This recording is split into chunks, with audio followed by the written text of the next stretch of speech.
Good morning my dear students. आज की इस क्लास में हमको बेटा यूपी बोर्ड क्लास 12 के 2026 का मोस्ट वायरल क्वेश्चन पेपर को देखना है, जो कि क्लास 12 हिंदी का इस साल का सबसे ज़्यादा वायरल पेपर में से एक है। अगर आप इस क्वेश्चन पेपर को सॉल्व कर रहे हैं तो आप ये श्योर हो जाइए कि आपके बोर्ड में 90 प्लस मार्क्स आसानी से इस पेपर के थ्रू आप ला सकते हैं। अब आपका जो पेपर मिलेगा बेटा यूपी बोर्ड में कुछ इसी स्टाइल में मिलेगा, जिसमें यहाँ पे आपको रोल नंबर लिखना होगा, अनुक्रमांक, यहाँ पर अपना नाम लिखना होगा। 8 पेज का ये पेपर है जिसका कोड है 302 ZL। ठीक है। अब वो कह रहा है बेटा समय। इस पेपर को आपको सॉल्व करने के लिए 3 घंटे 15 मिनट दिए जाएंगे, जो कि 100 नंबर का पेपर होगा बेटा। निर्देश दे रहा है कि प्रारंभ के 15 मिनट परीक्षार्थियों को प्रश्न पत्र पढ़ने के लिए निर्धारित किए गए हैं, कि शुरू के जो 15 मिनट हैं वो विद्यार्थियों को इस पेपर को पढ़ने को दिए गए हैं। इस प्रश्न पत्र में 2 खंड हैं, दोनों खंडों के सभी प्रश्नों के उत्तर देना अनिवार्य है। इस पूरे पेपर में बेटा 2 खंड है, एक है खंड का और एक है खंड खा, और दोनों खंडों के सभी प्रश्नों को आपको सॉल्व करना है। ठीक है। अब देखते हैं इसमें क्या कह रहा है, कैसे इसको सॉल्व करना है उसकी बात कर लेते हैं। अब देखिए बेटा, पहला क्वेश्चन आपसे कह रहा है प्रताप नारायण मिश्र द्वारा संपादित पत्र कौन सा है। कि प्रताप नारायण मिश्र के द्वारा संपादित पत्र कौन सा है, ये आपको लिखना है। हिंदी प्रदीप, ब्राह्मण, सरस्वती, मर्यादा। तो याद रखना बेटा, प्रताप नारायण मिश्र द्वारा संपादित जो पत्र है वो पत्र है आपका ब्राह्मण। कौन सा है पत्र बेटा? ब्राह्मण। हिंदी प्रदीप की अगर मैं बात करूं तो ये बाल कृष्ण भट्ट द्वारा लिखी गई है। किसके द्वारा लिखी गई बेटा? बाल कृष्ण भट्ट द्वारा लिखी गई थी। इसको याद रखना। मान लीजिए कल के दिन पूछ लिया जाए कि बालकृष्ण भट्ट के द्वारा संपादित पत्र कौन है, तो हिंदी प्रदीप है। सरस्वती की अगर मैं बात करता हूं तो ये महावीर प्रसाद द्वारा लिखी गई है। किसके द्वारा लिखी गई बेटा? महावीर प्रसाद द्वारा इस पत्र को संपादित किया गया था। और अगर मैं आपसे बात करता हूँ मर्यादा, तो मर्यादा बेटा कृष्णकांत मालवीय के द्वारा संपादित की गई थी। किसके द्वारा बेटा? कृष्णकांत मालवीय के द्वारा ये संपादित की गई थी। इस बात को याद रखना कि जो आपकी मर्यादा पत्रिका है वो किसके द्वारा संपादित किया गया था? कृष्णकार मालवीय द्वारा। कुछ चीजें और यहाँ पर याद रखना। जो ब्राह्मण पत्रिका है इसका संपादन बेटा 27 वर्ष की आयु में प्रताप नारायण मिश्र ने किया था। कब किया था बेटा? 27 वर्ष की आयु में किया था। और इसके संपादन का दिन था 15 मार्च 1883। इन बातों को भी आपको याद रखना है कि जो आपकी प्रताप नारायण मिश्र द्वारा संपादित पत्र है उसको ब्राह्मण पत्रिका को प्रताप नारायण मिश्र ने अपनी 27 वर्ष की आयु में संपादित किया था। और कब पहली बार संपादन हुआ था? 15 मार्च 1883 को। यहाँ तक आपको याद रखना है। ठीक है यहाँ तक। अब हम चलते हैं बेटा सेकंड क्वेश्चन में। देखिए अगला क्वेश्चन आपसे क्या कह रहा है। अगला कह रहा है बेटा बाण भट्ट की आत्मकथा के लेखक है। जो बाण भट्ट है इस आत्मकथा के लेखक कौन है? डॉक्टर हजारी प्रसाद द्विवेदी, आचार्य महावीर प्रसाद द्विवेदी, रामचंद्र शुक्ल या प्रोफेसर जी सुंदर रेड्डी। तो बाण भट्ट की आत्मकथा के लेखक है बेटा डॉक्टर हजारी प्रसाद द्विवेदी। कौन है बेटा? डॉक्टर हजारी प्रसाद द्विवेदी। तो इसको नोट कर लीजिए। अगला क्वेश्चन देखिए क्या कह रहा है। अशोक के फूल किस विधा की रचना है। कि जो अशोक के फूल हैं ये किस विधा की रचना है? कहानी है, संस्मरण है, उपन्यास है या निबंध है? तो अशोक के फूल जो है बेटा ये आपके सिलेबस में दिया गया है, ये एक निबंध है। ये क्या है बेटा? एक तरह का निबंध है। ये एक तरह का क्या है आपका? निबंध है। इस बात को याद रखना। अब हम चलते हैं बेटा नेक्स्ट क्वेश्चन पे, कि अगला क्वेश्चन आपसे क्या कह रहा है उसकी बात करते हैं। देखिए अगला क्वेश्चन आपसे कह रहा है कि भारत दुर्दशा नाटक के रचनाकार है। जो भारत दुर्दशा है इसकी रचना किसने की थी? भारतेंदु हरिश्चंद्र ने, बालकृष्ण भट्ट ने, श्याम सुंदर दास ने, प्रताप नारायण मिश्र ने। तो याद रखना बेटा भारत दुर्दशा जो नाटक है इसके रचनाकार हैं भारतेंदु हरिश्चंद्र। कौन है बेटा? भारतेंदु हरिश्चंद्र। और इसको कब लिखा था? इसको लिखा था सन 1875 में। इस रचना को भारतेंदु हरिश्चंद्र ने कब लिखी थी बेटा? भारत दुर्दशा नाटक को 1875 में। इस बात को भी याद रखना। कल के दिन क्वेश्चन बन सकता है कि भारतेंदु हरिश्चंद्र ने किस सन में भारत दुर्दशा नाटक की रचना की थी। तो सन याद रखना 1875 में। कब की थी बेटा? 1875 में की थी। यहाँ तक आपको कोई डाउट नहीं। अब हम चलते हैं अगली क्वेश्चन पे। देखिए अगला क्या कह रहा है बेटा। इनमें से गद्य की किस विधा में काल्पनिक प्रसंगों का स्थान नहीं है। आपको ये बताना है कि इनमें से कौन सी गद्य की ऐसी विधा है जहाँ काल्पनिक चीजें नहीं रखी जाती हैं। कहानी, उपन्यास, नाटक, आत्मकथा। तो याद रखना बेटा आत्मकथा में कहीं पर भी आपकी काल्पनिक चीजें नहीं रखी जाती।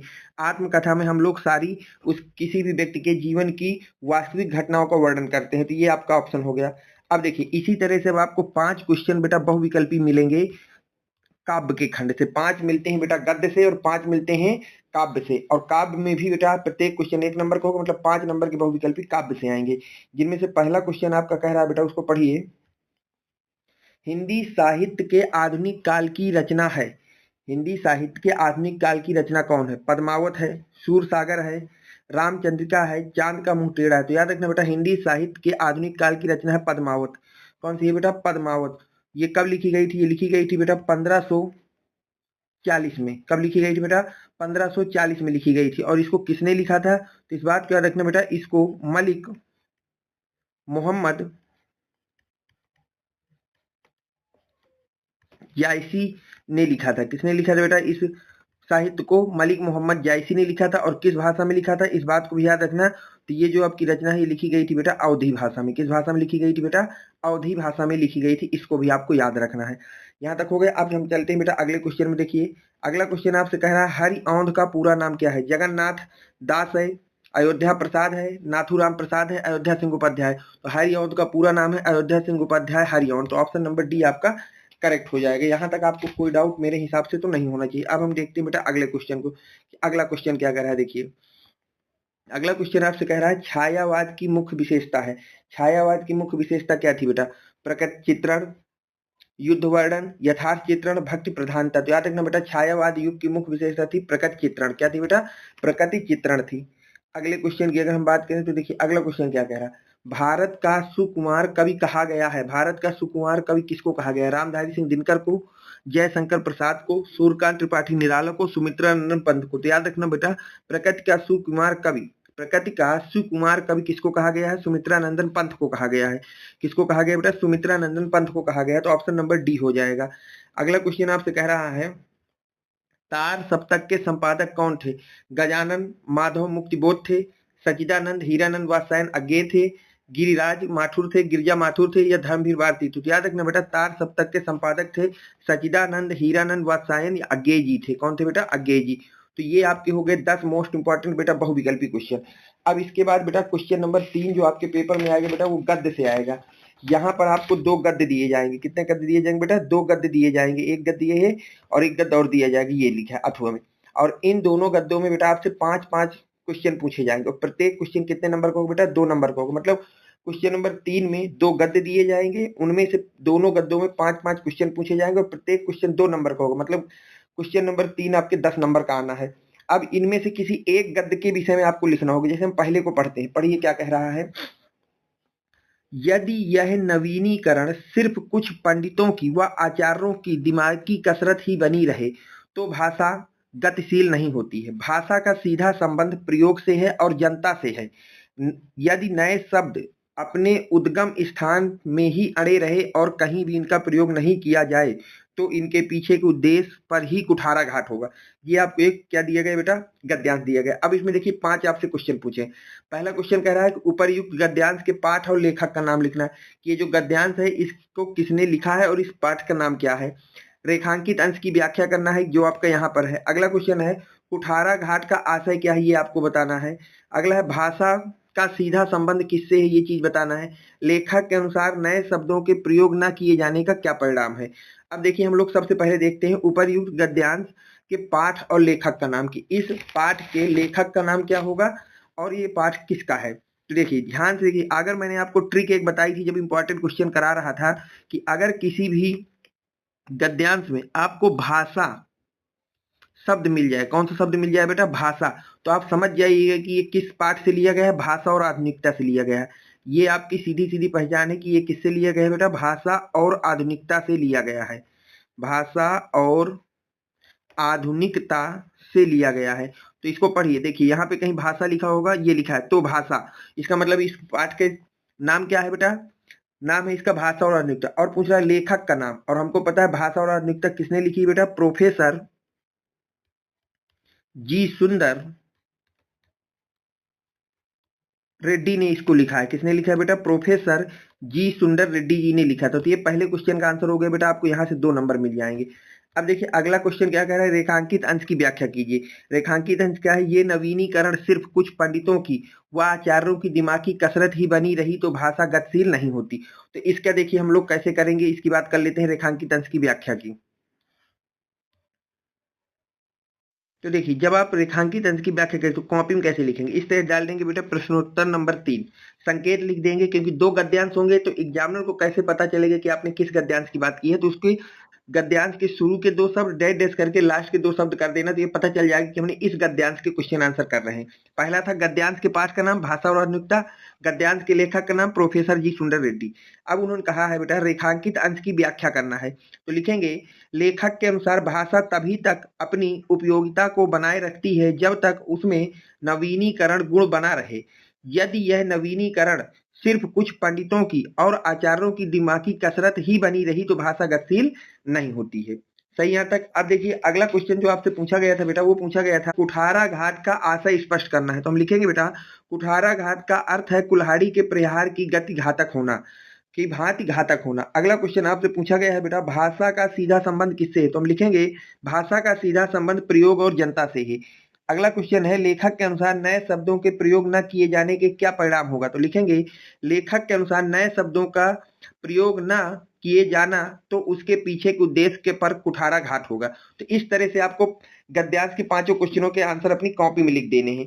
अब देखिए उसमें अथवा करके एक और दिया, हम यहाँ पेपर सॉल्व कर रहे हैं बेटा, तो मैं दोनों गद्यांश करा दे रहा हूँ, वहां आपको कोई एक करना है। अब दूसरा गद्यांश क्या कह रहा है बेटा, पहले उसको पढ़िए। अब वो आपसे कह रहा है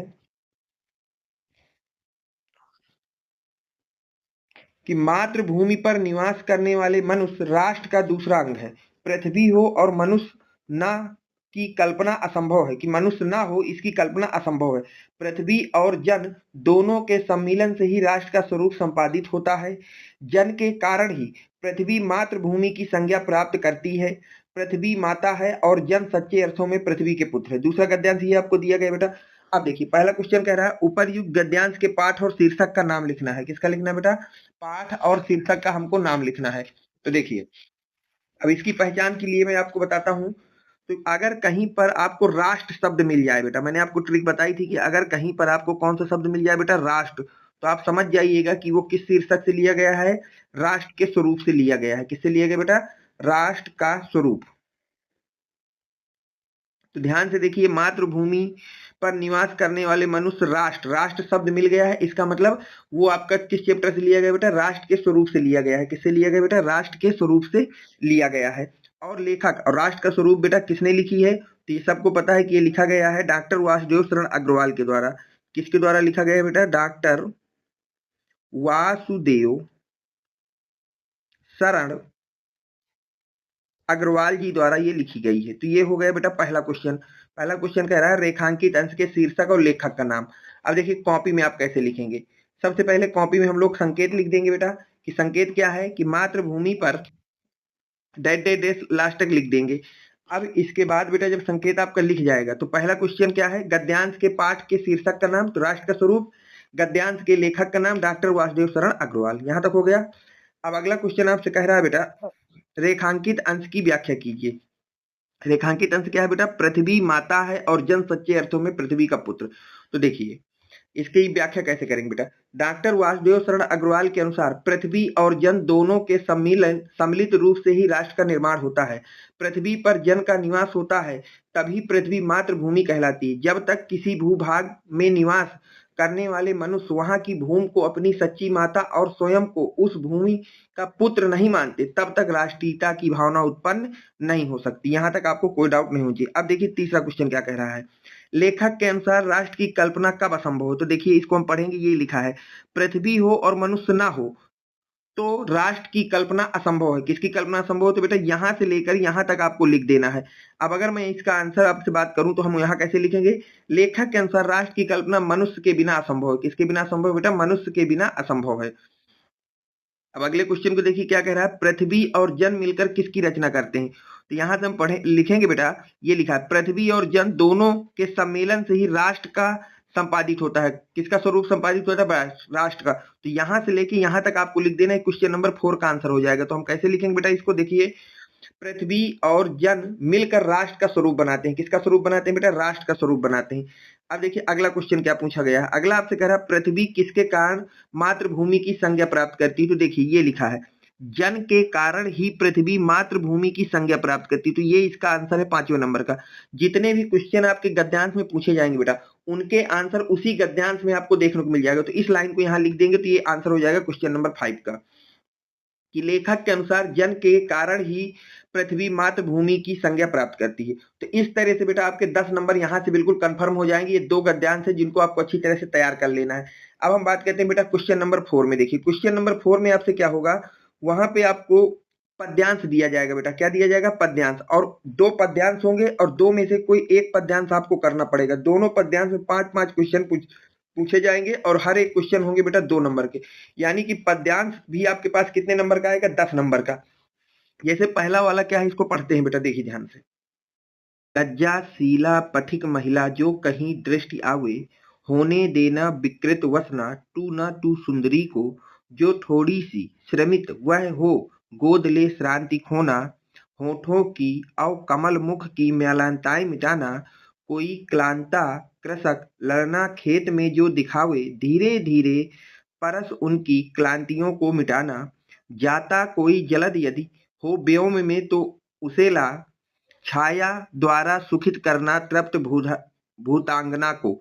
अभी देखिए एक आपको काव्य दिया गया। अब इसमें 5 क्वेश्चन आपसे पूछे गए हैं। पहला क्वेश्चन है बेटा, उपरयुक्त कविता का शीर्षक और कवि का नाम लिखना है। तो हमको पता है ये बेटा जो लज्जाशील शब्द है, अगर किसी भी पद्यांश में आपको लज्जाशील शब्द मिल जाए, कैसा मिल जाए बेटा? लज्जाशील शब्द, तो आप समझ जाइए कि पवन दूतिका से दिया गया है उसको। किससे दिया गया बेटा? पवन दूतिका से। किससे दिया गया बेटा? पवन दूतिका से दिया गया। और पवन दूतिका के कवि का नाम है अयोध्या सिंह उपाध्याय। क्या नाम बेटा? अयोध्या सिंह उपाध्याय। अयोध्या सिंह उपाध्याय,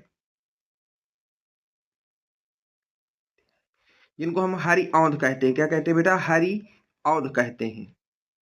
हरि औंध कहते हैं, ठीक है। तो पहला क्वेश्चन तो यही है आपके पास कि जो आपको शीर्ष पद्यांश दिए गए उसका शीर्षक और कवि का नाम। तो शीर्षक का नाम इस तरह देखिए, जब आप क्वेश्चन अपनी कॉपी में लिखेंगे तो लिखेंगे प्रश्नोत्तर नंबर 4। संकेत इसलिए लिखना पड़ता है बेटा कि आपके सिलेबस में 2, देखिए आपके पेपर में 2 काव्य दिए जाएंगे, उनमें से एक आपको करना है। तो एग्जामिनर को कैसे पता चलेगा कि आपने कौन सा किया है? तो जो भी आप गद्यांश करना, संकेत डाल के उसके शुरू के 2 शब्द और लास्ट के 2 शब्दों को आपको लिख देना है। शुरू के 2 शब्दों को और लास्ट के 2 शब्दों को लिख देना है। तो इसीलिए मैंने यहाँ पर संकेत लिख दिया है बेटा कि लज्जाशील पथिक डैश डैश भूतांगना को। पहला क्वेश्चन था बेटा कविता का शीर्षक, तो शीर्षक हो जाएगा पवन दूत का, और कवि का नाम अयोध्या सिंह उपाध्याय हरिओंठ। दूसरा क्वेश्चन आपसे कह रहा है बेटा रेखांकित अंश की व्याख्या। तो रेखांकित अंश क्या है बेटा? कोई क्लांता कृषक ललना खेत में जो दिखावे, धीरे धीरे परस उसकी क्लांतियों को मिटाना। अब इसकी हमको व्याख्या करना है। तो देखिए अयोध्या सिंह उपाध्याय कहते हैं कि हे पवन, यदि तुझे खेत में कोई काम करने के कारण कोई कृषक बालिका थकी हुई दिखाई पड़े तो धीरे धीरे उसे छूकर उसकी थकान को मिटा देना।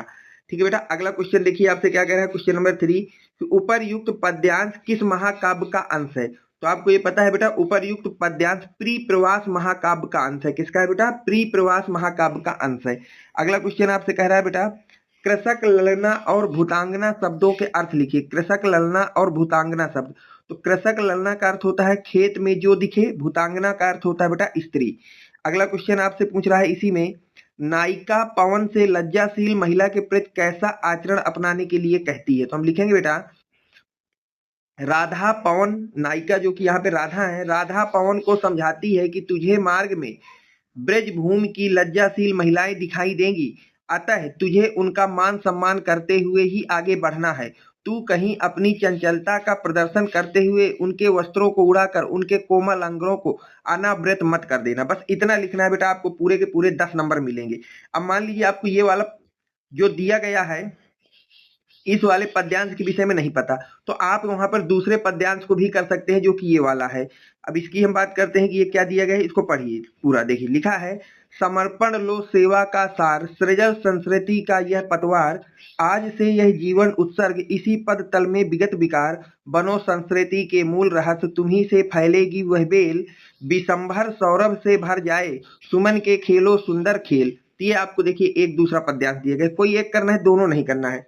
अब इसमें पहला क्वेश्चन कह रहा है बेटा उपरयुक्त पद्यांश के शीर्षक और कवि का नाम लिखना है। तो देखिए इसके अगर मैं बेटा आपसे बात करूं शीर्षक का, जो पद्यांश दिया गया है, अगर मैं आपसे बात करता हूं कि इसका शीर्षक क्या होगा, तो इसका शीर्षक है बेटा श्रद्धा मनु। शीर्षक क्या है बेटा? श्रद्धा मनु, जो कि कमायनी से लिया गया है। श्रद्धा मनु, और अगर हमसे इससे कवि के नाम पूछे तो श्रद्धामनु किसका है बेटा? श्रद्धामणि लिखी गई जयशंकर प्रसाद के द्वारा। किसके द्वारा लिखी गई बेटा? जयशंकर प्रसाद के द्वारा। तो कवि हो जाएंगे जय शंकर प्रसाद। उम्मीद है यहां तक आपको कोई डाउट नहीं होना चाहिए। पहला क्वेश्चन हो गया। दूसरा कह रहा है रेखांकित अंश की व्याख्या कीजिए। रेखांकित अंश कौन है? वनो संस्कृति के मूल रहस्य तुम्ही से फैलेगी यह बेल, इतने की आपको व्याख्या कर देना है। अगला क्वेश्चन आपसे कह रहा है यह पद्यांश किस महाकाव्य का अंश है? तो अभी मैंने बताया ये कमायनी से लिया गया है, तो आप लिख देंगे बेटा यह पद्यांश कमायनी महाकाव्य का अंश है। अगला आपको दिया गया है बेटा समर्पण लो सेवा का सार सृजल संस्कृति में कौन सा अलंकार है? तो देखिए हम लिखेंगे समर्पण लो सेवा का सार सृजल संस्कृति में अनुप्रास अलंकार है। कौन सा अलंकार है बेटा? अनुप्रास अलंकार है। अगला क्वेश्चन आपसे कह रहा है संस्कृति और उत्सर्ग शब्दों के अर्थ लिखिए। तो देखिए संस्कृति शब्द का अर्थ होता है संसार से, और उत्सर्ग शब्द का अर्थ है न्यौछावर से या त्याग देने से, न्यौछावर कर देने से या त्याग देने से। अब देखिए अब हम बात करते हैं बेटा क्वेश्चन नंबर 5 की, कि क्वेश्चन नंबर 5 आपसे क्या कह रहा है, नोट करिए यहां तक। अब देखिए बेटा अगला क्वेश्चन आपसे कह रहा है निम्नलिखित में से किसी एक लेखक के साहित्यिक परिचय देते हुए उसकी प्रमुख कृतियों के नाम लिखिए। बेटा और वो भी कितने में लिखना है? अधिकतम 80 शब्दों में लिखना है। तो देखिए ध्यान से यहाँ पे जब देखिए तो आपको मैंने 3 महत्वपूर्ण लेखकों के याद करने को साहित्यिक परिचय कहा था। किसके किसके बेटा? हजारी प्रसाद द्विवेदी का बताया था, वासुदेव शरण अग्रवाल का बताया था, और प्रोफेसर जी सुंदर रेड्डी का बताया था। आपको मैंने कहा था इन 3 में से कोई एक जरूर से जरूर मिलेगा। यहाँ पर तीनों पूछ लिए गए, लेकिन आपको इन तीनों के साहित्यिक परिचय याद कर लेना और कोई साहित्यिक परिचय नहीं याद करना। तो मैं यहाँ पे आपको वासुदेव शरण अग्रवाल का साहित्यिक परिचय लिख के दिखा दे रहा हूँ। फिर बात करते हैं अगले क्वेश्चन की। है आपको अपनी कॉपी में वहां वासुदेव शरण अग्रवाल का साहित्यिक परिचय लिखना है। जन्म 7 अगस्त 1904 ईस्वी में, जन्म स्थान मेरठ उत्तर प्रदेश, उपाधि पीएचडी डीलेट, भाषा प्रौढ़ और परिमार्जित खड़ी बोली, प्रमुख रचनाएं पृथ्वी पुत्र, भारत की एकता, मातृभूमि, वाघांद्रा, कल्पवृक्ष, शैली, विचारात्मक, व्याख्यात्मक। और मृत्यु कब हुई थी बेटा इनकी? 27 जुलाई 1967 ईस्वी को। अब हेडिंग डालेंगे। देखिए सबसे पहले इतना आपको कॉलम उसका बना देना है कि जन्म, मृत्यु, उपाधि, भाषा, प्रमुख रचनाएं, शैली, मृत्यु। अब इतना करने के बाद आपको हेडिंग डालना है साहित्यिक परिचय। तो अब लिखेंगे वहां पर डॉक्टर अग्रवाल लखनऊ और मथुरा के पुरातत्व संग्रहालयों में निरीक्षण, केंद्रीय पुरातत्व विभाग की संचालक और राष्ट्रीय संग्रहालय दिल्ली के अध्यक्ष रहे। कुछ समय तक वे काशी हिंदू विश्वविद्यालय में इंडोलॉजी विभाग के अध्यक्ष भी रहे। इंडोलॉजी विभाग के अध्यक्ष भी रहे। डॉक्टर अग्रवाल ने मुख्य रूप से पुरातत्व को ही अपना विषय बनाया। उन्होंने प्रागैतिहासिक, वैदिक तथा पौराणिक साहित्य के मर्म का उद्घाटन किया और अपनी रचनाओं में संस्कृत और प्राचीन भारतीय इतिहास का प्रमाणित रूप प्रस्तुत किया। वे अनुसंधाता, निबंधकार, संपादक के रूप में भी प्रतिष्ठित है। तो इतना आपको लिख देना है साहित्यिक परिचय को। तो यहाँ से आपको 3 नंबर बेटा मिल जाएंगे। यहाँ से आपको कितने नंबर मिल जाएंगे बेटा? 3 नंबर आपको मिल जाएंगे। अब इसके बाद हमसे पूछा प्रमुख रचनाएं, तो हम लोग हेडिंग डालेंगे बेटा कृतियां। तो सबसे पहले अगर मैं बात करूं बेटा इनके निबंध संग्रह के, तो पृथ्वी पुत्र, वाघांध्रा, भारत की मौलिक एकता, माता भूमि, कल्पवृक्ष, कला और संस्कृति, ये सब इनके निबंध संग्रह। शोध पाणिनि कालीन भारत पर इन्होंने शोध किया था। संपादन की बात करें तो इन्होंने जायसीकृत पद्मावत की संजीवनी व्याख्या की, बाण भट्ट का हर्ष चरित्र का संस्कृत अध्ययन किया। इसके अतिरिक्त इन्होंने पाली, प्राकृत और संस्कृत के अनेकों ग्रंथों को भी संपादन किया। भाषा शैली की अगर हम लोग बात करें तो अग्रवाल जी की भाषा शुद्ध और परिष्कृत खड़ी बोली है, जिसमें व्यवहारिकता, सुबोधता और स्पष्टता सर्वत्र विद्यमान है। बस इतना आपको लिख देना है बेटा, आपको पूरे के पूरे 5 नंबर इसके दिए जाएंगे। अब हमारे पास आएगा बेटा क्वेश्चन नंबर 4। अब देखिए बेटा, अब इसके बाद इसमें जो हमारे पास खा नंबर क्वेश्चन है वो कह रहा है निम्नलिखित में से किसी एक कवि का साहित्यिक परिचय देते हुए उसकी प्रमुख रचनाओं का उल्लेख कीजिए अधिकतम 80 शब्दों में। ये भी क्वेश्चन कितने का बेटा? 5 नंबर का है। कवि कौन कौन से? रामधारी सिंह दिनकर, मैथिली शरण गुप्ता, सुमित्रा नंदन पंत। जब मैंने आपको बेटा वहां पर महत्वपूर्ण कवियों के साहित्यिक परिचय की बात की तो मैंने आपको 3 नाम बताए थे। एक बताया था अयोध्या सिंह हरिऔंध का,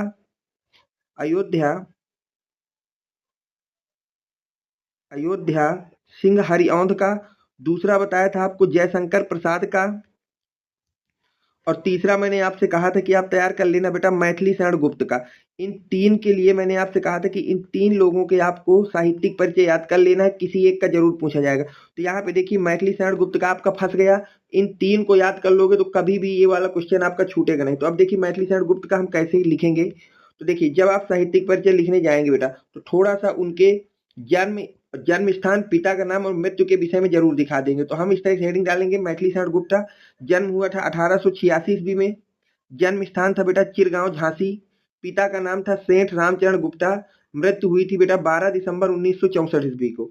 अब हम बात करते हैं इनके साहित्यिक परिचय की बेटा। मैथिली शरण गुप्त जी को राष्ट्रीय विशेषताओं से परिपूर्ण रचना करते। जो मैथिली शरण गुप्त थे, ये क्या करते थे बेटा?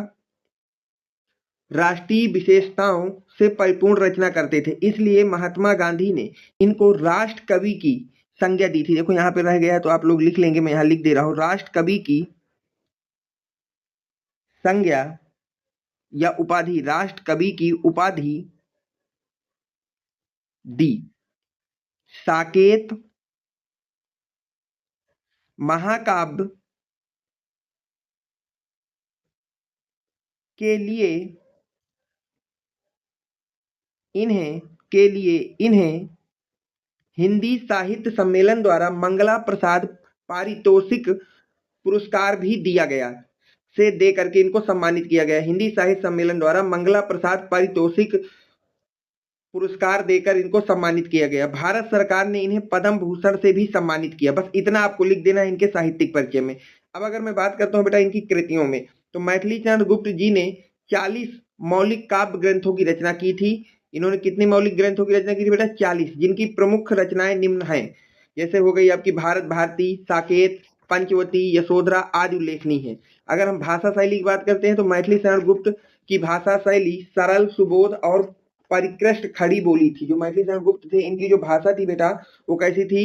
सरल थी, सुबोध थी और परिष्कृत खड़ी बोली थी। अगर मैं इनकी बात करता हूँ हिंदी साहित्य में स्थान, तो मैथिली शरण गुप्त जी हिंदी साहित्य के महान कवि, भारतीय राष्ट्र कवि के नाम से प्रसिद्ध हुए। जो मैथिली शरण गुप्त है, ये हिंदी साहित्य के महान कवि, भारतीय राष्ट्र कवि के नाम से इनको प्रसिद्धि मिली। इनके काव्य हिंदी साहित्य के अमूल्य निधि हैं। बस इतना लिख देना है, आपके पूरा साहित्यिक परिचय भी हो गया, कृतियां भी हो गए, आपको 5 नंबर यहाँ से मिल जाएंगे।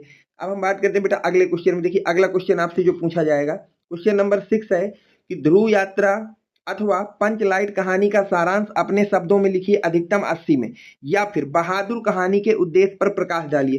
तो जब मैंने आपको मोस्ट इंपॉर्टेंट टॉपिक बता रहा था, तो मैंने आपको 2 कहानियों के सारांश याद करने को कहा था। एक कहा था बेटा पंचलाइट और एक कहा था बहादुर। मैंने आपसे कहा था कि इन 2 कहानियों के सारांश आपको याद कर लेना है। इनमें से एक क्वेश्चन 100% आपको बोर्ड पेपर में देखने को मिलेगा। तो देखिए यहाँ पर मिल गया पंचलाइट कहानी का सारांश। तो इसको नोट करिए, मैं इसका सारांश आपको करके दिखा देता हूँ कि आपको वहाँ इसका सारांश कैसे लिखना है। ठीक है, नोट करो यहाँ तक।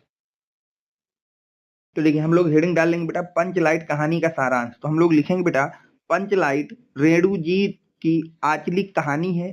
कहानी में बिहार के एक पिछड़े गांव के परिवेश का सुंदर चित्रण प्रस्तुत किया गया है। महतो टोली के अशिक्षित लोग हैं। उन्होंने रामनवमी के मेले में पेट्रोमैक्स खरीदा, जिसे वो पंचलाइट कहते हैं। पंचलाइट को ये सीधे साधे लोग सम्मान की चीज समझते हैं। पंचलाइट को देखने के लिए टोली के सभी बालक, औरतें और मर्द इकट्ठा हो जाते हैं।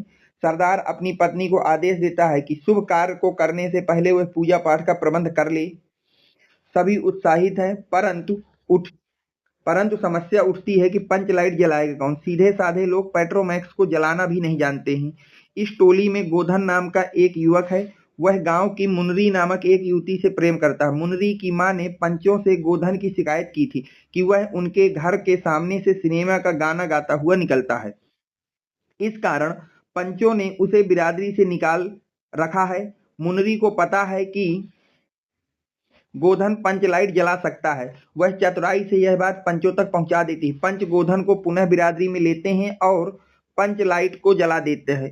पंचलाइट को जला देता है। गोधन जो होता है वो पंचलाइट को क्या करता है? जला देता है। मुनरी की मां गुलरी काफी प्रसन्न होकर गोधन को शाम का भोजन का निमंत्रण दे देती और इस बात से मुनरी की जो मां है गुलरी, वो काफी प्रसन्न हो जाती है और गोधन को शाम के भोजन का निमंत्रण दे देती। पंच भी अति उत्साहित होकर गोधन को कह देते हैं कि तुम्हारा 7 खून माफ, खूब गाओ सलीमा का गाना। पंच लाइट की रोशनी में लोग भजन कीर्तन करते हैं और उत्सव मनाते हैं। कहानी कथानक सजीव और सीधे साधे अनपढ़ लोगों की संवेदना की बाड़ी देने में रेणु जी समर्थ रहे। इस कहानी का आंचलिक जीवन की सजीव झांकी प्रस्तुत की गई। बस इतना आपको लिख देना बेटा। इसके पूरे के पूरे 5 नंबर आपको कहानी के दिए जाएंगे। ये हो गई आपकी बेटा पंचलाइट कहानी का सारांश। अब देखिए अगला क्वेश्चन क्या कह रहा है उसकी बात कर लेते हैं। अब देखिए बेटा अगला क्वेश्चन जो आपसे कह रहा है वो ये कह रहा है बेटा कि स्वपथित खंड काव्य के आधार पर किसी एक खंड के एक प्रश्न का उत्तर दीजिए अधिकतम 80 शब्दों में। तो देखिए खंड काव्य जो होते हैं बेटा हर एक जिले वाइज अलग अलग खंड काव्य होते हैं। जैसे मैं बात करूं मुक्ति यक्ष खंड काव्य, तो ये आपका चलता है बेटा कानपुर में। ये कहाँ कहाँ चलता है मुक्ति यक्ष? ये आपका कानपुर जिले में मान्य है, फैजाबाद में मान्य है, एटा में मान्य है, जौनपुर में मान्य है, मुरादाबाद के लिए है बेटा मुरादाबाद, ललितपुर। जितने बच्चे इन जिलों से आते हैं बेटा वो अपनी उत्तर पुस्तिका में मुक्ति यक्ष से संबंधित क्वेश्चन को करेंगे। जैसे मैं यहाँ एक करके भी दिखा दे रहा हूँ। मुक्ति यक्ष खंड काव्य के नाटक का चारित्रिक विशेषताओं पर प्रकाश डालना, कि मुक्ति यक्ष खंड काव्य का जो नायक है उसकी चारित्रिक विशेषताओं पर आपको प्रकाश डालना है। ये खंड काव्य केवल कौन से बच्चे अटेम्प्ट करेंगे? जो कानपुर, फैजाबाद, एटा, जौनपुर, मुरादाबाद या ललितपुर से आते हैं। और कोई बच्चा मुक्ति यक्ष को नहीं करेगा। अन्य जिलों में अलग अलग खंड काव्य है तो अपने हिसाब से आप देख लेना। मैं इन बच्चों के लिए पहला क्वेश्चन एक आपको करके दिखा देता हूं कि मुक्ति यक्ष खंड काव्य के नायक का चारित्रिक जीवन परिचय। देखिए उसको कैसे आप लिखेंगे। अब देखिए बेटा हमको क्या लिखना है? मुक्ति यक्ष खंड काव्य के नायक का चरित्र चित्रण की विशेषता। तो अब हम लिखेंगे बेटा मुक्ति यक्ष काव्य के आधार पर गांधी जी का चारित्रिक विशेषताएं निम्नवत हैं। सबसे पहले देखो जब भी आप खंड काव्य करेंगे तो 5 नंबर का क्वेश्चन होता है बेटा, तो 5 हेडिंग छोटी छोटी लिख देना है। पहली हेडिंग पड़ेगी प्रभावशाली व्यक्तित्व। गांधी जी का आंतरिक व्यक्तित्व बहुत अधिक प्रभावशाली है, उनकी वाणी में अद्भुत चुंबकीय प्रभाव था। अगली हेडिंग पड़ेगी सत्य अहिंसा के समर्थक। मुक्ति यक्ष में गांधी जी के जीवन के सिद्धांतों में सत्य, प्रेम और अहिंसा प्रमुख है। अपने इन तीनों आध्यात्मिक शस्त्रों के बल पर ही गांधी जी ने अंग्रेजी सरकार की नींव हिला दी। तीसरी हेडिंग पड़ेगी दृढ़ प्रतिज्ञा। मुक्ति यक्ष के नायक गांधी जी ने जो भी कार्य आरंभ किया उसे पूरा करके ही छोड़ा। वे अपने निश्चय पर अटल रहते हैं। उन्होंने नमक कानून को तोड़ने की प्रतिज्ञा की तो उसे पूरा भी करके दिखाया। प्राण त्याग दूंगा पथ पर ही, उठा सका मैं यदि न नमक कर, लौट न आश्रम में आऊंगा जो स्वराज ला सका नहीं घर। ये पंक्ति हो गई बेटा। अब अगली हेडिंग पड़ेगी जन नेता। मुक्ति यक्ष के नायक गांधी जी संपूर्ण भारत में जन जन के प्रिय नेता। उनके एक संकेत मात्र पर ही लाखों नर नारी अपना सर्वस्व निछावर करने को तत्पर रहते थे। और लास्ट हेडिंग डालेंगे बेटा लोका पुरुष। मुक्ति यक्ष में गांधी जी एक लोका पुरुष के रूप में पाठकों के समक्ष आते हैं। समदृष्टता में अगर बात करें, गांधी जी सबको समान दृष्टि देखते हैं। उनकी दृष्टि में ना कोई बड़ा था और ना कोई छोटा। छुआछूत को वो समाज का कलंक मानते। बस इतना लिख देना है, आपको पूरे 5 नंबर इसके मिल जाएंगे बेटा। ठीक है। अब देखिए हम लोग अगले क्वेश्चन की बात करते हैं कि अगला क्वेश्चन आपसे क्या कह रहा है उसकी बात करते हैं। नोट करिए यहाँ तक।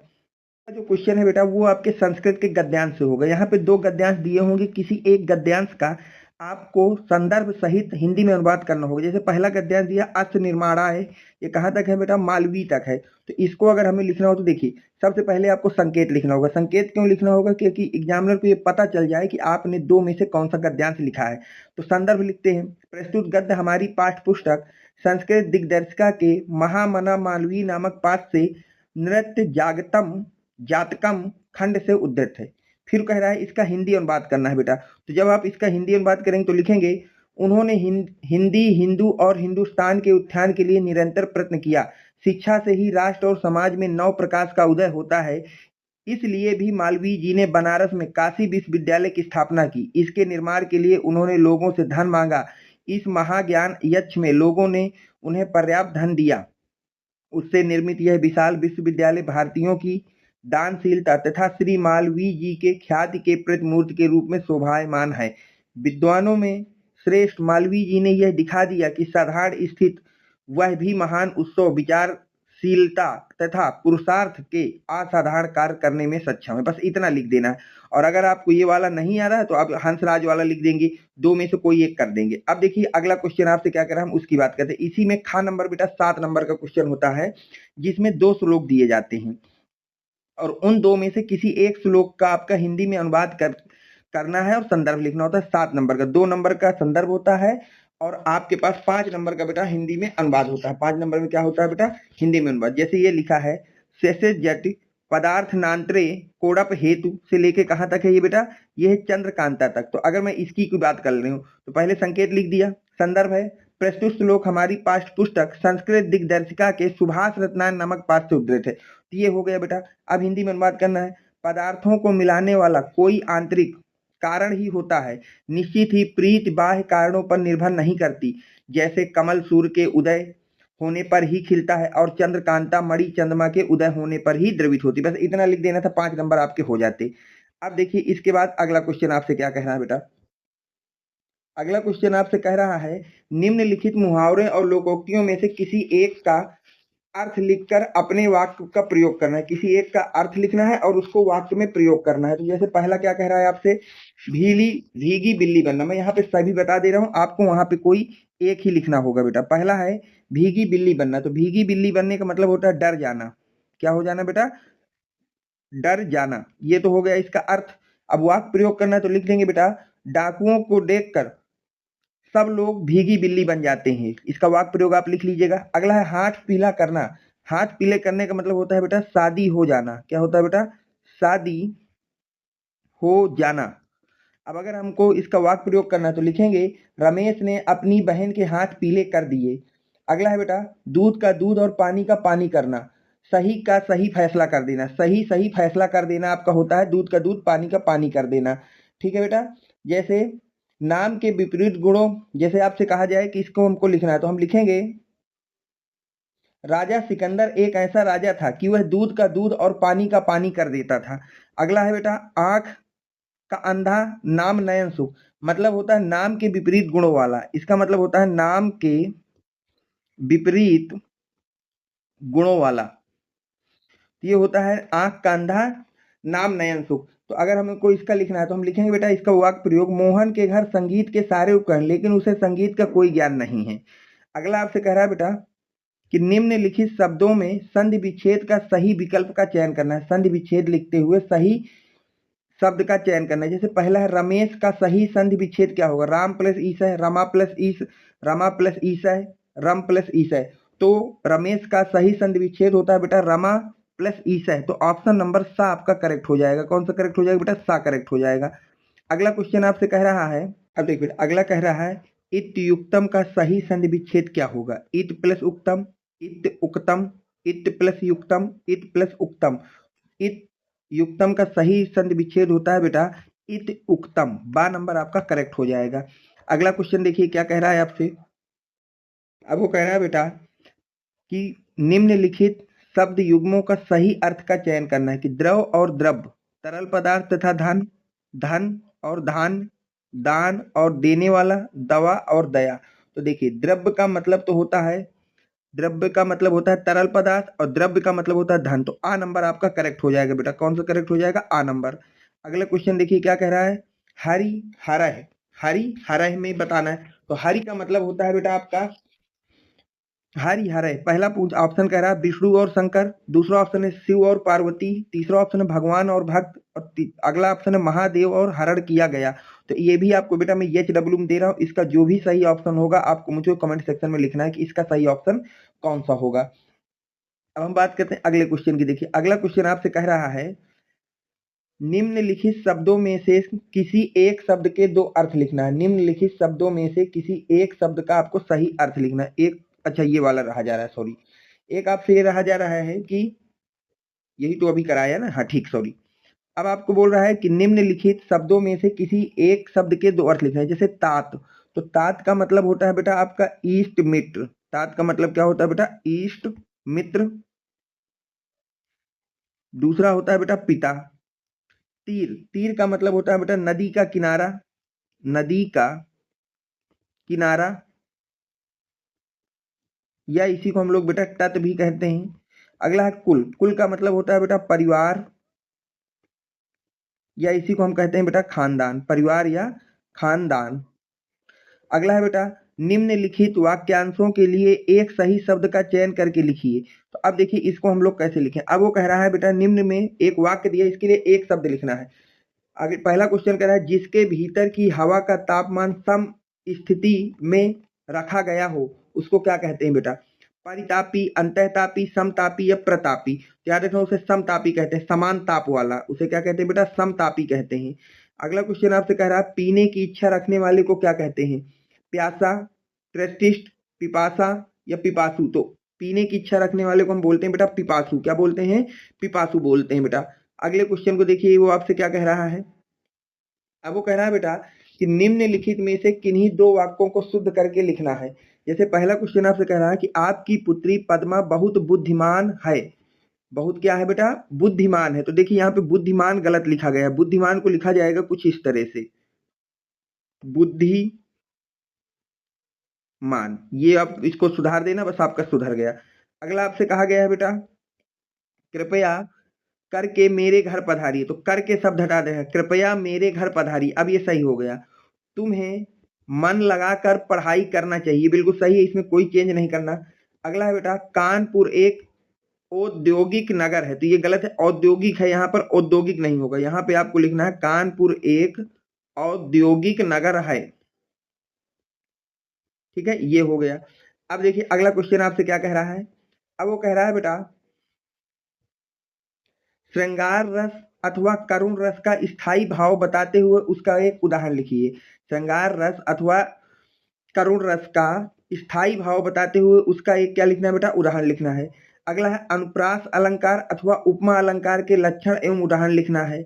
अगला है बेटा दोहा, छंद और सोरठा छंद में किसी एक के लक्षण और उदाहरण लिखना है। तो देखिए इन तीनों क्वेश्चनों को आपको मैं बता रहा हूँ कैसे करना है। पहला है बेटा श्रृंगार रस अथवा करुण रस का स्थायी भाव बताते हुए उसका एक उदाहरण लिखना। मैंने आपको देखिए दो रस ही याद करने को कहा था, एक करुण रस और एक कहा था हास्य रस। तो देखिए करुण रस आपका यहाँ से फंस गया कि नहीं फंस गया? तो अगर आपने मेरे द्वारा बताए गए सारी चीजों को समझ रहे हैं तो आप आसानी से 90 प्लस स्कोर कर सकते हैं। मैंने दो ही रस आपको याद करने को कहा था, एक करुण और दूसरा हास्य। करुण फंस गया। अब देखिए इसको कैसे लिखेंगे। करुण रस का स्थायी भाव क्या है बेटा? शोक है। तो लिख देंगे करुण रस का स्थायी भाव शोक है, बस इतना लिखना है। अब ये आपको नहीं लिखना है क्योंकि उन्होंने क्या कहा है कि स्थायी भाव लिखते हुए आपको उदाहरण देना है। तो उदाहरण लिखेंगे ए मेरे वतन के लोगों जरा आंख में भर लो पानी, जो शहीद हुए हैं उनकी जरा याद करो कुर्बानी। बस इतना लिख देना है, 2 नंबर आपके यहाँ से कंफर्म हो गए। अब देखिए अगला क्वेश्चन क्या है। अनुप्रास अलंकार अथवा उपमा अलंकार के लक्षण और उदाहरण लिखिए। देखिए मैंने आपको अनुप्रास अलंकार और यमक अलंकार, दो अलंकार आपको याद करने को बताया था, अनुप्रास अलंकार और यमक अलंकार। मैंने बताया था कि इन दो में से एक जरूर फंसेगा। तो देखिए अनुप्रास अलंकार फंसा कि नहीं फंसा? तो अब देखिए इसको कैसे लिखेंगे अनुप्रास अलंकार को। लिखेंगे बेटा जब काव्य और कविता के समान वर्ड बार बार आता है, जब किसी काव्य या कविता में कोई वर्ड बार बार आता है तो वहां पर अनुप्रास अलंकार होता है। जैसे तरनी, तनुजा, तट, तमाल, तरवर, बहुछाए।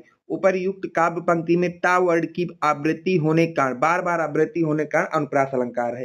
ठीक है, अब देखिए अगला क्वेश्चन आपसे इसी में क्या पूछा था। दोहा छंद अथवा सोरठा छंद के लक्षण लिखिए। दोहम भी मैंने आपको दो चीजें बताई थी, एक कहा था कि दोहा याद कर लेना और दूसरा चौपाई। तो देखिए यहाँ पे दोहा फंस गया कि नहीं फंस गया? तो दोहा में हम लिखेंगे यह एक अर्ध सममात्रिक छंद है। जो दोहा है बेटा एक ऐसा छंद है, अर्ध सममात्रिक छंद है।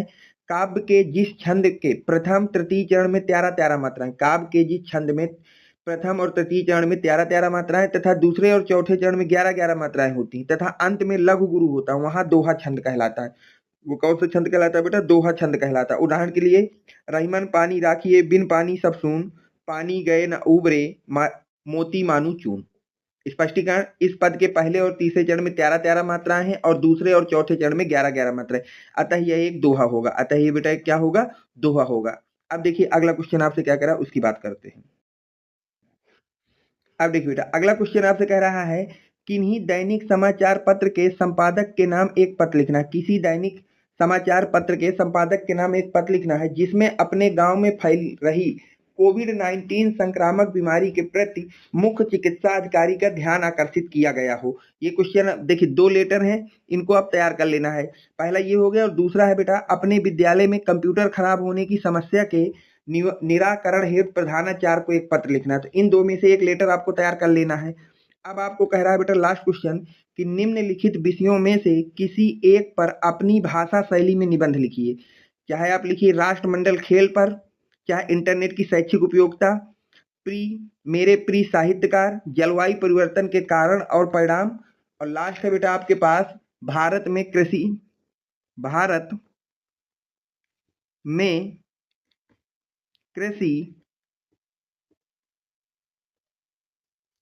क्रांति। इन 5 आपको बेटा निबंधों को तैयार कर लेना। इन 5 में से एक निबंध आपको जरूर से जरूर अपने पेपर में देखने को मिलेगा। तो आज की क्लास बेटा यहीं तक रखते हैं। उम्मीद करता हूं कि ये पूरा पेपर आपके समझ में आया होगा। तो वीडियो को लाइक करें, चैनल को सब्सक्राइब करें। Thanks for watching. Next video coming soon.